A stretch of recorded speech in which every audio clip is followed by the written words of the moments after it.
Davom etamiz. Favqulodda vaziyatlarga tayyor turish xavfsizlikning muhim shartlaridan biridir. Shu bois butun respublika bo'ylab 15-martdan 15-aprelga qadar favqulodda vaziyatlar va fuqarolar muhofazasi oyligi o'tkazilmoqda. Jumladan poytaxtimiz bo'ylab oliy o'quv yurtlari va maktablarda uchrashuvlar bo'lib o'tyapti. Mutaxassislar o'quvchilar bilan ochiq muloqot o'tkazib, favqulodda holatlarda qanday harakat qilish kerakligi bo'yicha muhim ma'lumotlar berishmoqda. Muxbirimiz mavzuni davom ettiradi.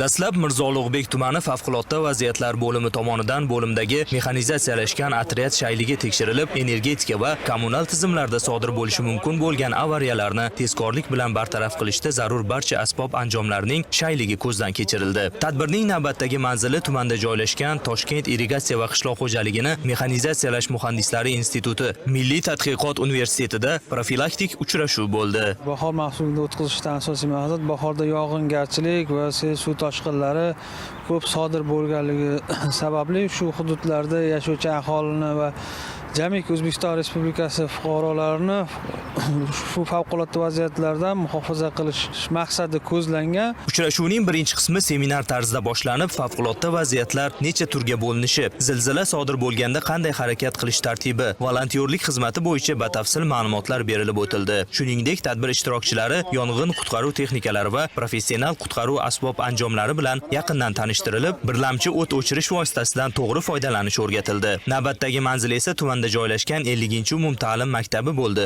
Mutaxassislar tadbir davomida o'quvchilarga favqulodda vaziyat yuz berganda nimalar qilish mumkinligini tushuntirdi va o'quvchilar yong'inni bartaraf etishda foydalanadigan uskunalar bilan bevosita tanishib, foydalanib ko'rish imkoniga ega bo'ldilar.